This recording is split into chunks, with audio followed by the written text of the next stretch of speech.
This episode is brought to you by Vital Farms.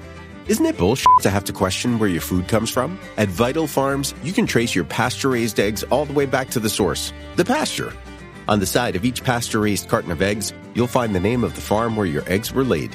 And when you look the farm up on their website, you'll get a peek at all the sunshine, fresh air, and open space the hens enjoy. Learn more and find out where to buy them at vitalfarms.com. Vital Farms, keeping it bullshit-free. 'Tis the season to shine with H&M. Discover the holiday collection and find fashionable pieces for your wardrobe or for under the tree. Get inspired and dazzle with this year's glam. From tuxedo styles, bow detailed pieces, impressive prints, and more. From unforgettable looks to unforgettable gifts. With fashion finds to home decor, find it all at H&M. Treat your loved ones and yourself this season. Shop in-store or at hm.com.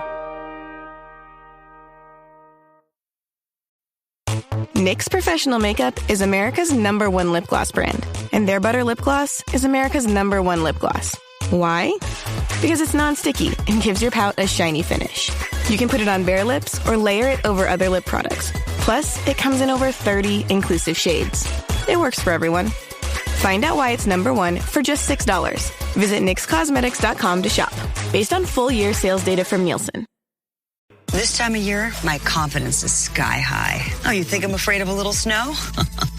You're funny. Mitsubishi Motors delivers this kind of confidence with its integrated care program. 2 years of included maintenance, an industry-leading warranty, and it's standard on all new 2024 models. Now that's confidence delivered. Coverage begins on original in-service date and expires at specific time or mileage, whichever occurs first. Coverage applies only to original owner and is not transferable. Valid only in U.S. Other restrictions apply. See MitsubishiMotorsConfidence.com for full program details. This episode is brought to you by Meiomi. Meiomi is a big, full-flavored wine, perfect for those moments when we want to live to the fullest. These are the moments when we're completely satisfied and living in the moment. Meiomi uses the best that coastal California has to offer to create our unrivaled Pinot Noir, perfectly suited for the holiday palate. Visit shopmeiomi.com. That's shop, MEIOMI.com. Please enjoy responsibly. Meiomi Wines of Campo, California. Welcome to the Human Capital Innovations Podcast. We're your source for personal, professional, and organizational growth and development, where we share original research, explore industry trends, and interview executives and thought leaders from across the globe. We hope you join us often for practitioner-oriented content around all things related to leadership, HR, talent management, organizational development, and change management. Maximize your personal and organizational potential with Human Capital Innovations Podcast. Do you enjoy the Human Capital Innovations Podcast? Please subscribe, leave a review, comment, share, and consider supporting the podcast on Patreon, even at the producer and sponsorship levels.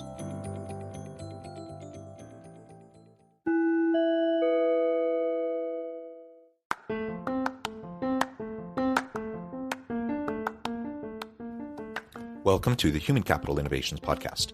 In this HCI podcast episode, I talk with Neil Bedwell about why HR practitioners should think and work like marketers to build belief, fuel adoption, and create opportunities for all employees to become owners of change in their organizations.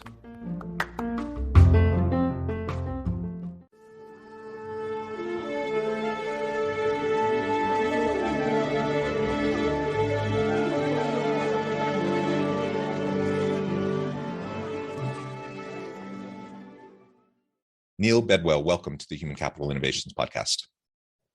Hey, John, good to be with you. It is great to be with you. You're joining us from Atlanta, Georgia. I'm south of Salt Lake City in Utah. And today we're going to be talking about a really fascinating topic. As we were preparing for this interview and you shared some potential questions with me, I was looking through and thinking through them, and this is the one that really stuck out. Why HR practitioners should think and work like marketers to build belief, fuel adoption, and create opportunities for all employees to become owners of change in their organizations. Now, that's a big, long question. It has so many different components that we're going to dissect and pull apart. But that just really spoke to me. I really like the change management piece. I like the personal ownership piece. I like thinking about strategic marketing, thinking of ourselves as strategic marketers and functioning in HR in a way that will be effective and impactful. All of that I think is so important in the modern HR and leadership space. So this is what we're going to be exploring together today. As we get started, I wanted to share Neil's bio with everybody. Neil Bedwell is a partner and president at Local, a change marketing consultancy, building culture, employee experience, and internal communication programs for some of the world's best companies. Neil is a strategic marketing leader with 20 years experience on both agency and client side, running work, teams, and businesses in London, Amsterdam, and San Francisco.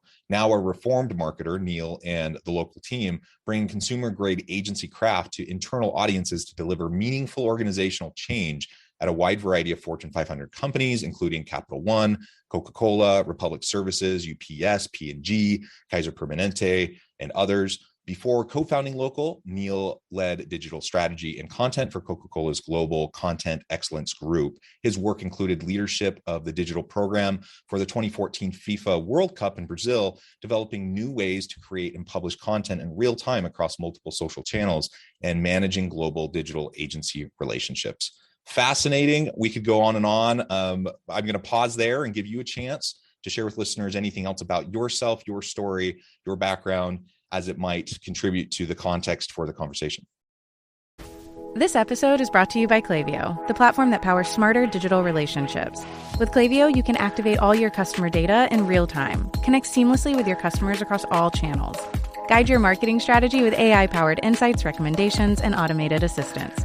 Deliver experiences that feel individually designed at scale and grow your business faster. Power smarter digital relationships with Klaviyo. Learn more at klaviyo.com/Spotify. That's KLAVIYO.com/Spotify. This episode is brought to you by L'Oreal Paris Everpure Hair Care and their Bond Repair System. If you style or color your hair, you know how damaging it can be. Why pay for overpriced bond repair products, you know the ones, when you can get the same results for a third of the price with Everpure Bond Repair? If you want smoother, stronger, softer hair, this is the dupe for you. Put this dupe to the test. Buy it now at l'orealparisusa.com/bond repair. Make big career moves and save when you join 100,000 of your peers at the Healthcare Financial Management Association. Access certifications, e-learning, webinars, regulatory resources, compensation data, and a vibrant local chapter network. It's everything you need to boost your healthcare finance career and impress your boss. Get $25 off membership with code Spotify when you join today at hfma.org/Spotify. My sister won't be quiet, screaming the same song all drive, and my dad keeps giving me unsolicited life advice.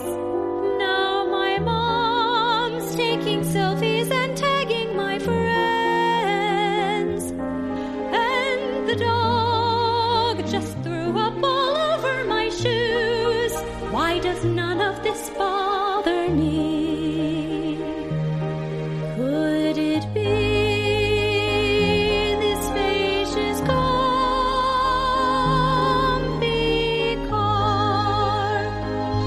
The spacious new Volkswagen Atlas. It does life beautifully. Whether you're karaokeing with clients or traveling through 4 time zones in 3 days, using your new American Express Business Platinum card can get you one step closer to earning 120,000 membership rewards points after you spend $15,000 in purchases in your first 3 months, which means that every eligible purchase is a swipe in the right direction for your business. Terms apply. Learn more at americanexpress.com/business-platinum. Amex Business Platinum. Built for business by American Express. I love it. Well, you got my life story there and some good flashbacks. Not least if there are any soccer fans listening, how well the US did in 2014 in Brazil and how badly the English did. You know, and so I was a USA fan longer than I was an England fan down there. But incredible experience. I was only going to just pick up on one thing you said.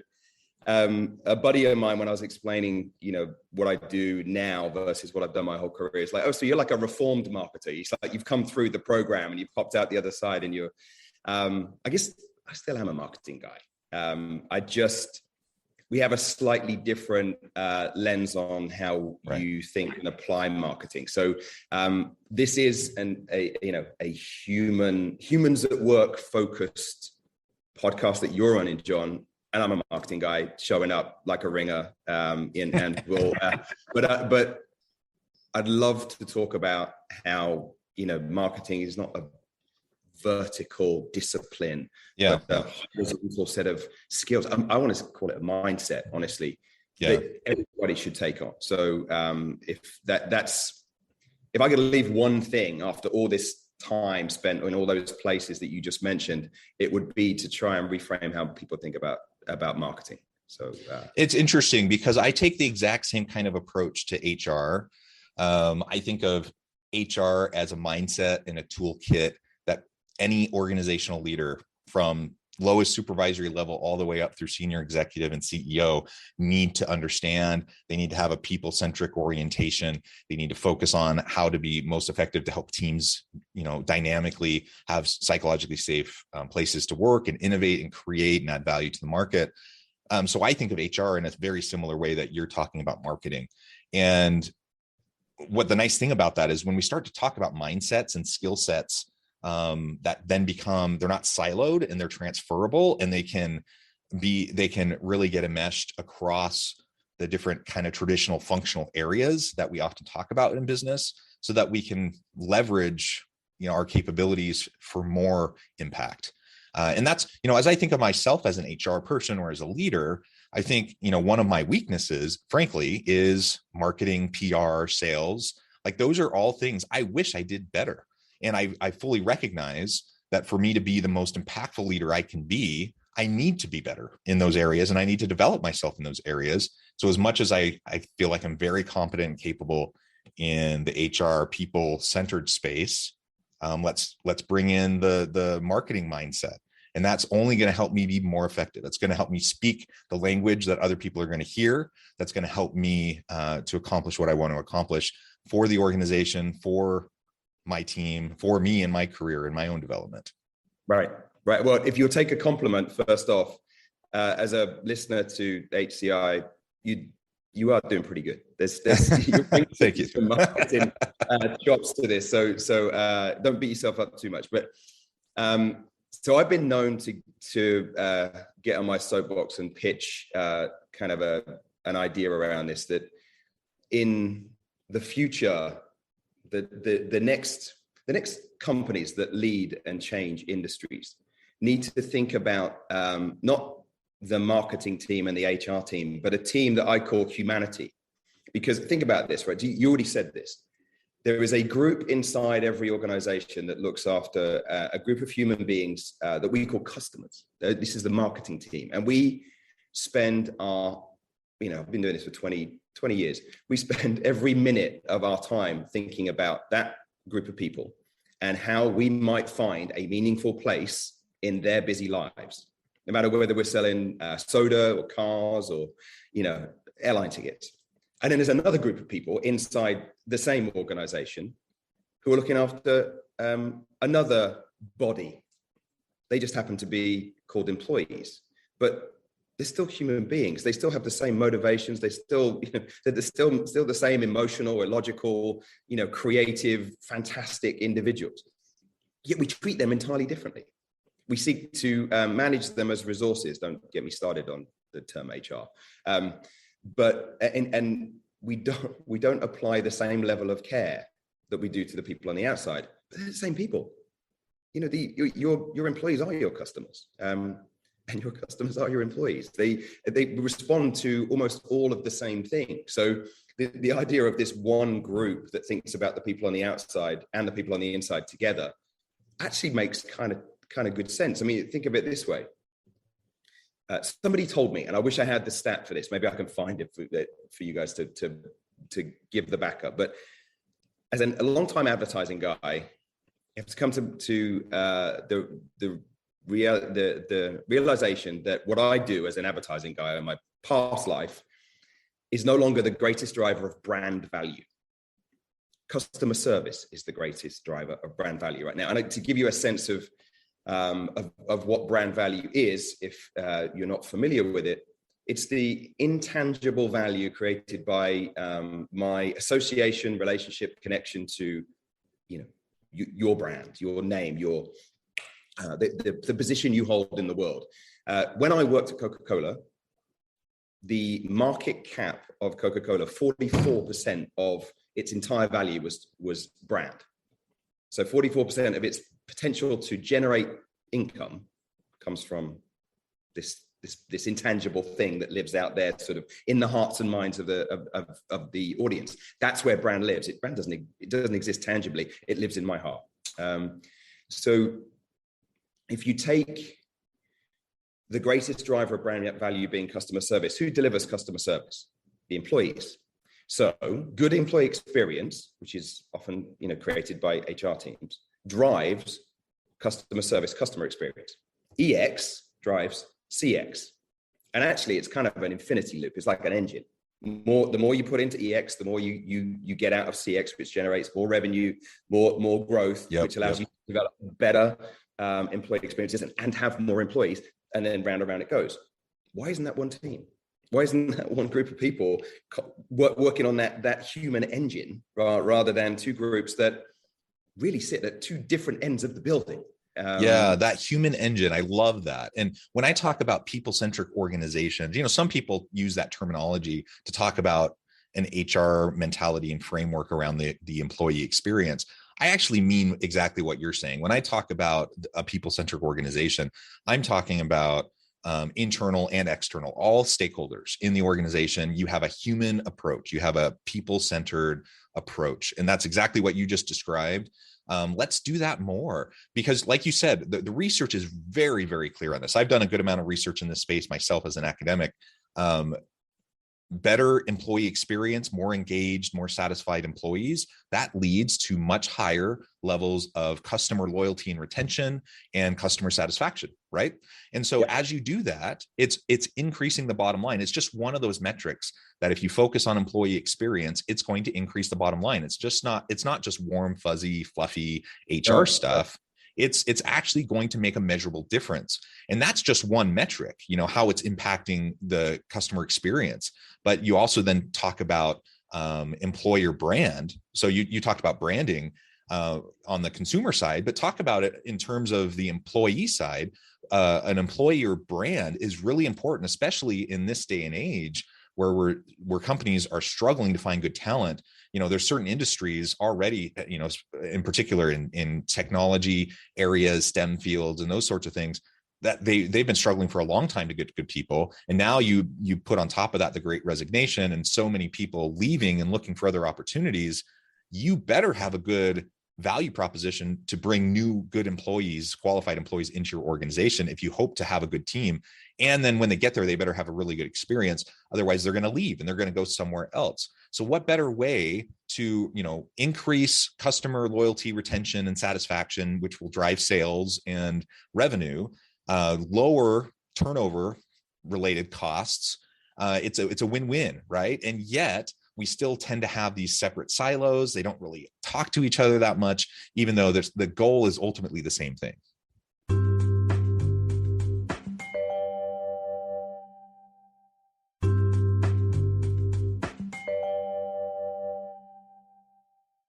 %. The problem I see is that you're absolutely right. EX drives CX, CX drives, eventually drives growth. But they're not, those metrics and measurements are not hardwired. And actually what you need, we've got to bring the CFO into our little humanity group here, and maybe the COO.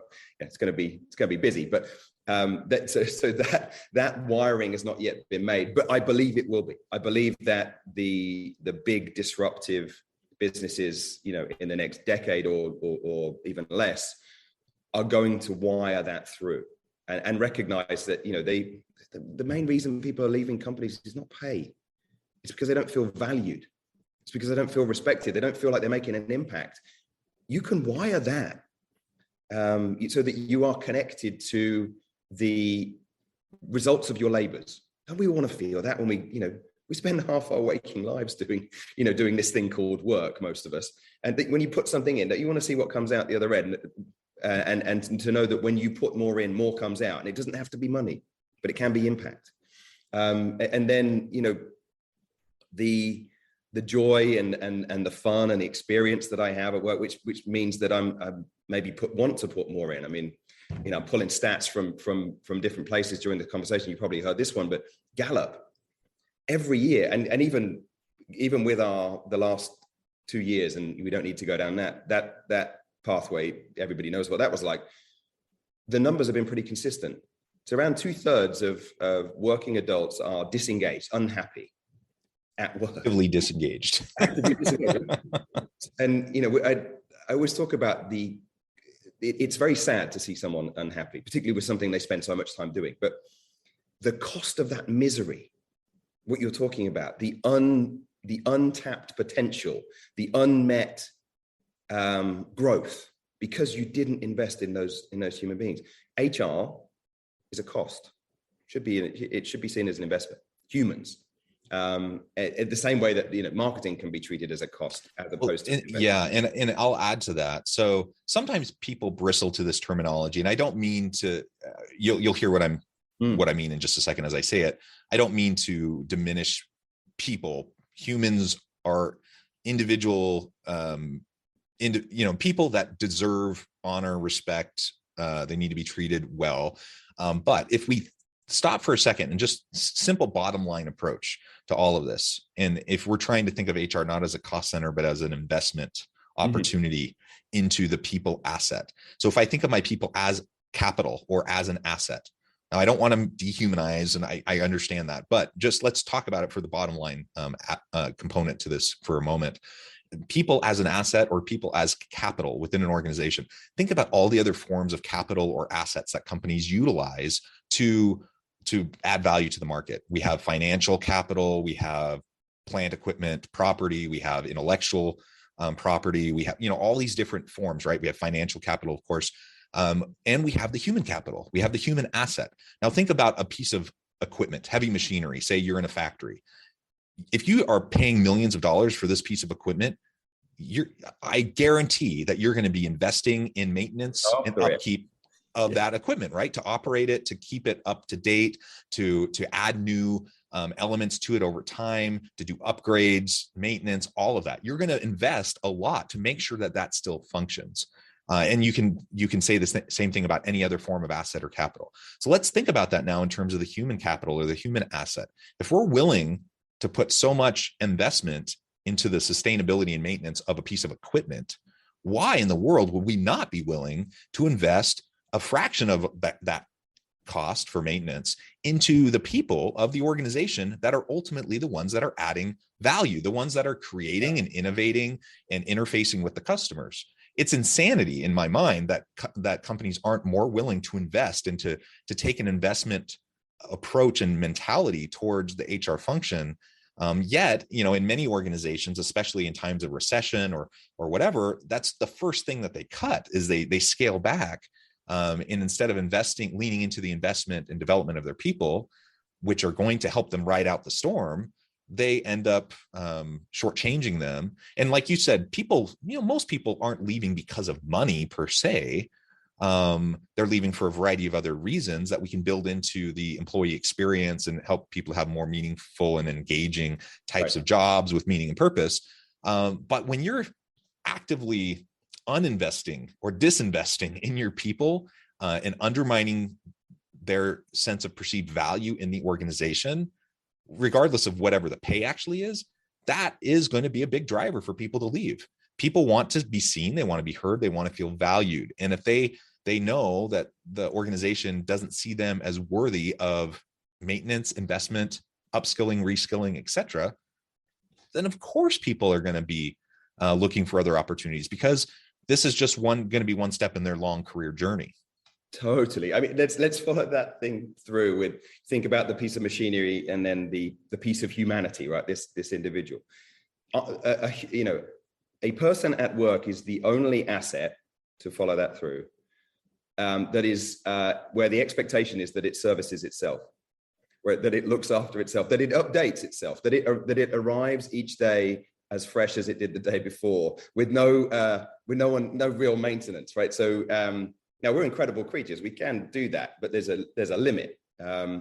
So here's where I think the problem is. It's something I call the assumption problem. And I think that traditionally minded leaders think they are over-investing, think they are overspending on this human asset. It's called a paycheck. And I give you this money, therefore you do all the things. And I think that the Great Resignation, there's untold amounts of material on that. I've been sort of talking about the Great Reawakening. It's like we used to know that we used to know how to care for people.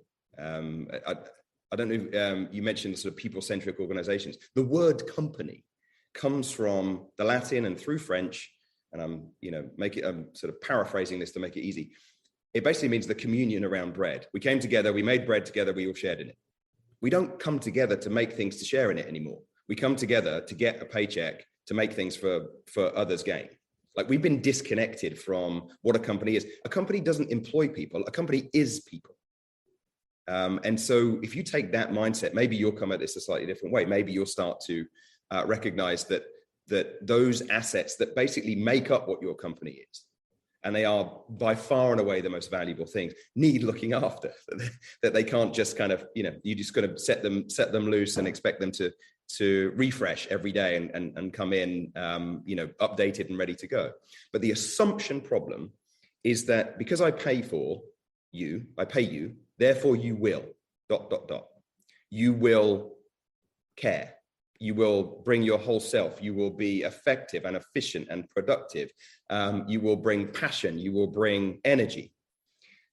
I think that if we can this reawakening, this reframing is a paycheck equals attendance. You bought my time. You've bought so I show up, right? I'd show up at the depot. I show up at the office, or I show up on this little video window that we've all become very familiar with. Everything else after that needs to be earned. And if I can bring this back to the marketing mindset, marketing is about earning attention, earning passion, earning belief, earning caring. And as a marketer, we are taught from day one a very simple mantra to carry in your head as you walk along your working life. No one gives a shit. No one cares.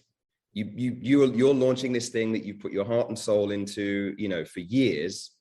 And I'm busy and I don't have the time. I'm sorry, I'm walking straight by you. We all do it, right? We're all highly cultured consumers of marketing, branding, messaging, new products, all that stuff every single day. And we tune out subconsciously like 90% of it. I can't even remember what the numbers are. We see tens of thousands of messages a day and you don't even register.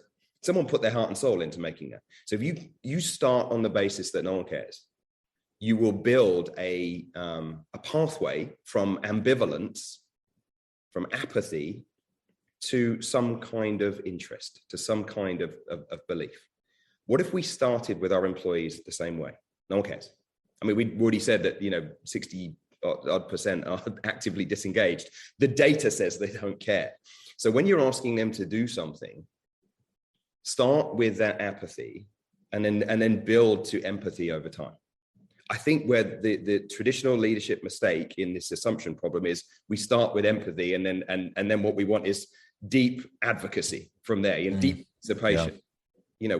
I already got you. How much are you going to do for me? Versus I need to win you and then inspire you, guide you, care for you in order that you do the things that are going to help me as a leader. Yeah, and it's not a one-time winning over, right? This is an ongoing thing. Yes.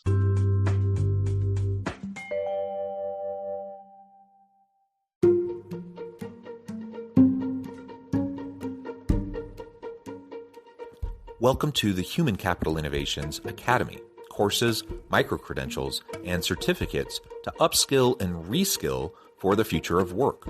All HCI Academy courses, micro-credentials, and certificates are designed, developed, and delivered by award-winning and internationally renowned scholars, educators, thought leaders, executives, and practitioners. Our courses, micro-credentials, and certificates will help you make your mark on the future of work and make an immediate impact in your organizations. Check out the HCI Academy and our many course offerings and certificates to upskill and reskill for the future of work.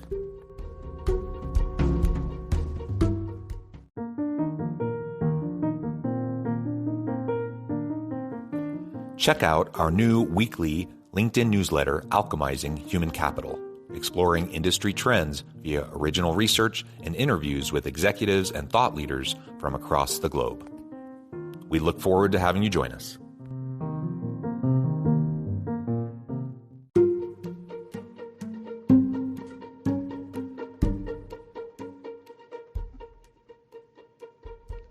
Check out Human Capital Innovations magazine, Human Capital Leadership.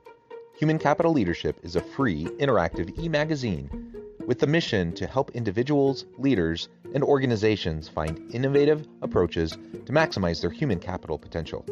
We publish issues quarterly in August, November, February, and May. Take a look at the latest issue and let us know what you think.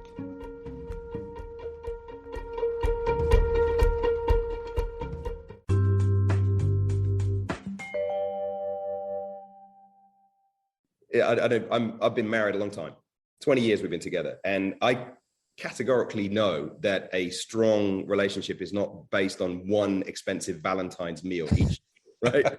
It's every minute of every day that you're together that you're caring for each other. That's how you build a relationship. And then, yes, sure, have the Valentine's dinner and make a special moment of that, just to kind of to shine the spotlight on how well you're doing. But the one time a year bonus or the one time a year sort of employee event is a Valentine's dinner. And if you're mean to your partner for the rest of the year, that Valentine's dinner is going to suck, and they're not going to be around very, very much longer. Yeah. Well, I'm coming up on my 20th anniversary here in about a month. So we're in the same boat there. Now, absolutely. And you mentioned a minute ago about, this old school mindset of, I'm investing in you because I'm paying you. So it's like the old approach to owning the means of production, right? If we're going to go back in time and talk about economic theory, and that served its purpose for a time in a season, but we're in a totally different kind of an economy. We're in a knowledge economy. We need people who cannot just go and be a cog in a machine, to work on the assembly line. We need people who can be creative and energized and innovative and build upon their human capacity to make connection with other people.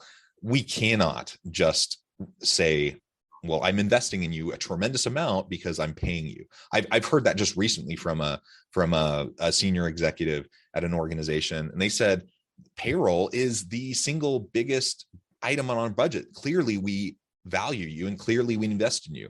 And the whole time I'm just thinking, whatever, like everything else that you're doing in this organization is creating a toxic culture. And of course, people don't feel valued. So, I mean, it's this total disconnect. And part of it just goes back to an old model of leadership, an old model of organizations that doesn't really apply in the modern work world for most people and most leaders.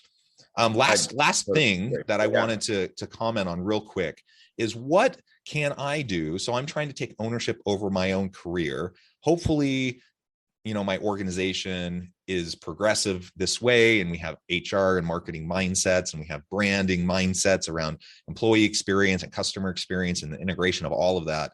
How can I own this for myself, recognizing that I can't necessarily assume that my employer is going to do it for me, to make sure that I'm finding meaning and purpose and driving change within my sphere of influence?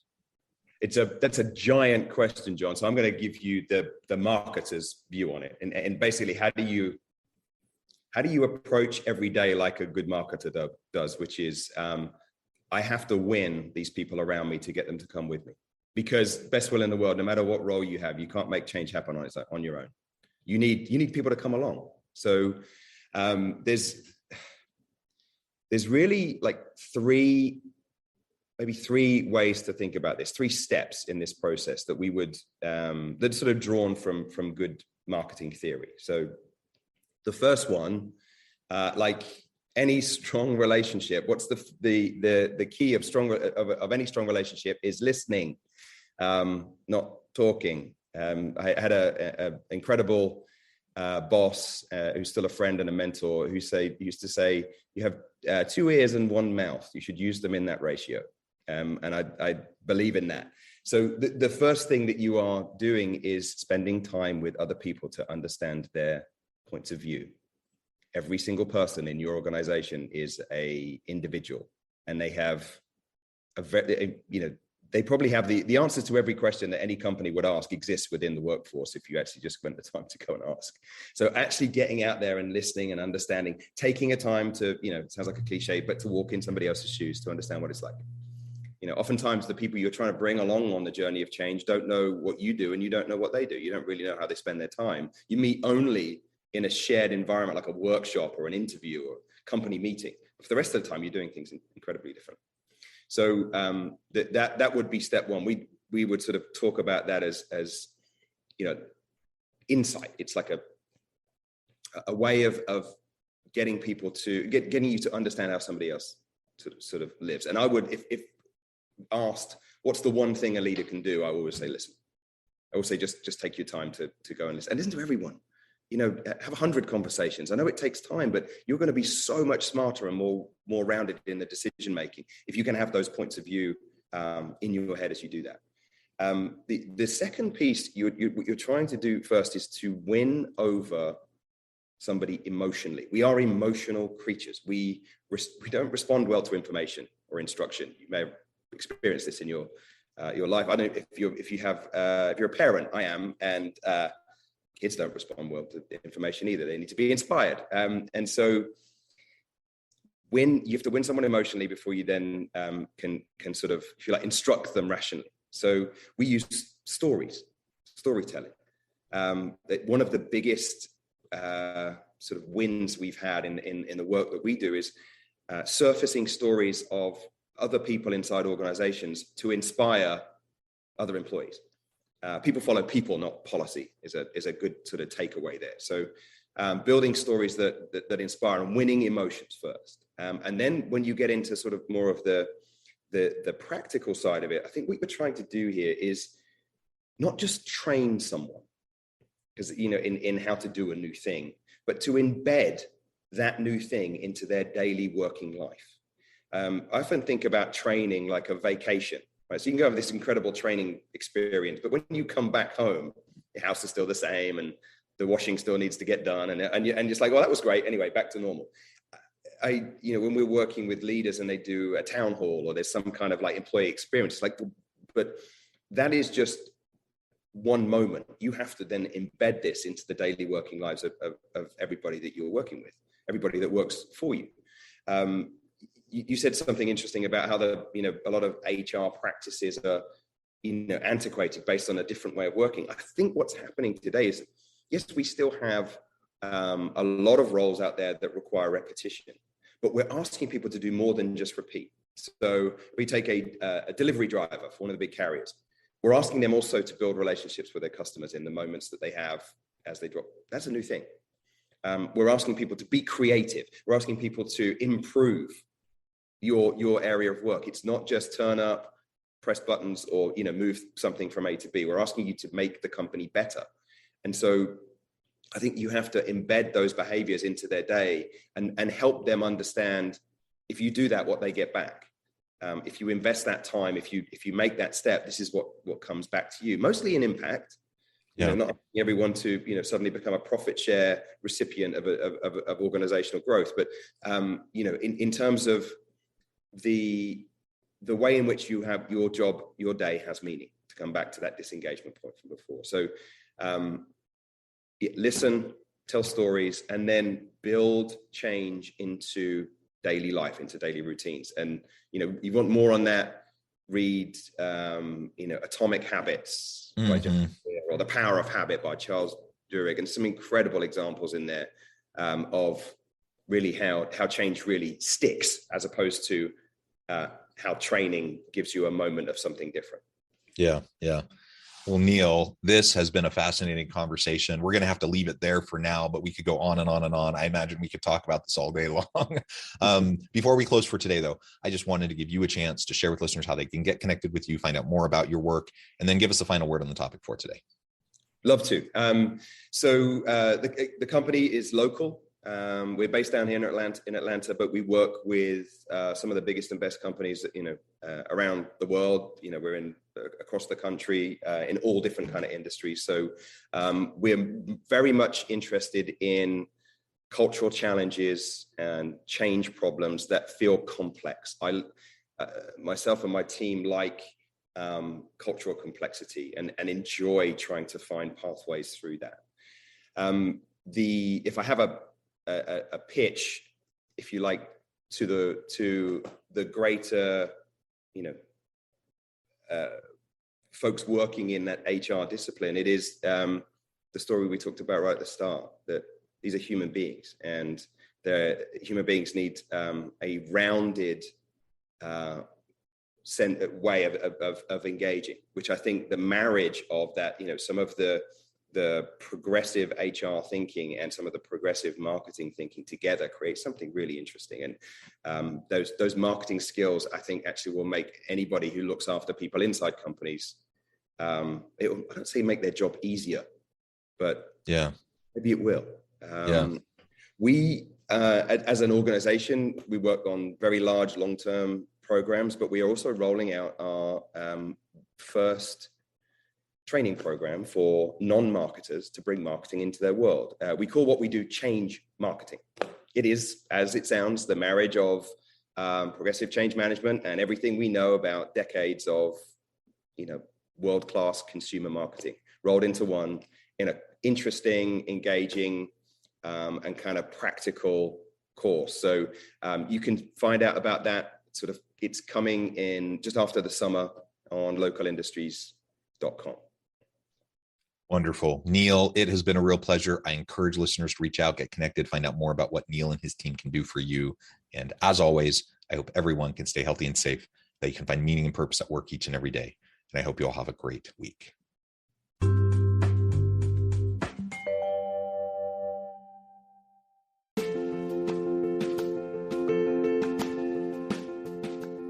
Check out my new book, The Future Leader, Creating and Transforming Next-Gen Organizations. Stemming from 2 decades of professional experience and over 600 in-depth interviews with executives, thought leaders, and scholars from across the globe, The Future Leader will help you explore the ordinary, everyday actions that will help you to prepare to lead in the future of work, to respond to an uncertain future, and to produce extraordinary results for individuals, teams, and organizations.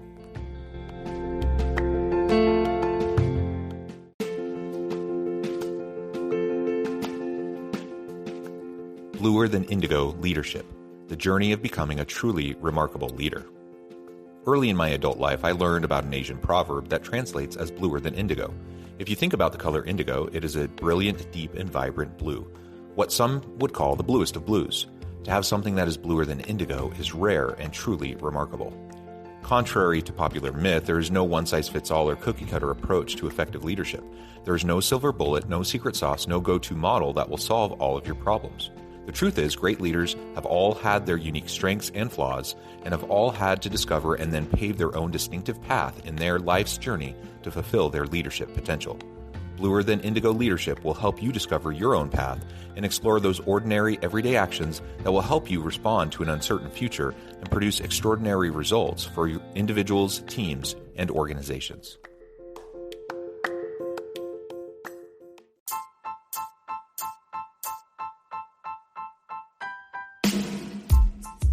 The Alchemy of Truly Remarkable Leadership.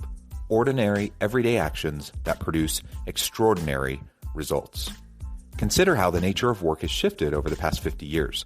With increased globalization, rapid technological advancement, and the shift in economic composition, the average job of today looks very different than the average job of 50 years ago. What will the jobs and organizations of tomorrow look like? Moreover, what does this all mean for organizational leaders? What are the core competencies and capabilities of organizations and their leadership that are prepared for continued disruption and geopolitical and socioeconomic shifts?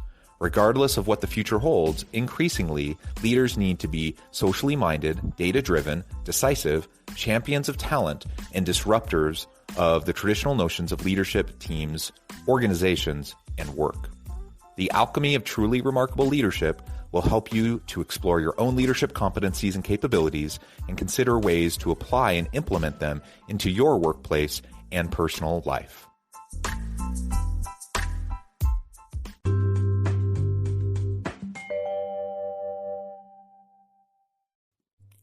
Thanks again for joining us for this episode of the Human Capital Innovations Podcast. I hope you stay healthy and safe and that you have a great week.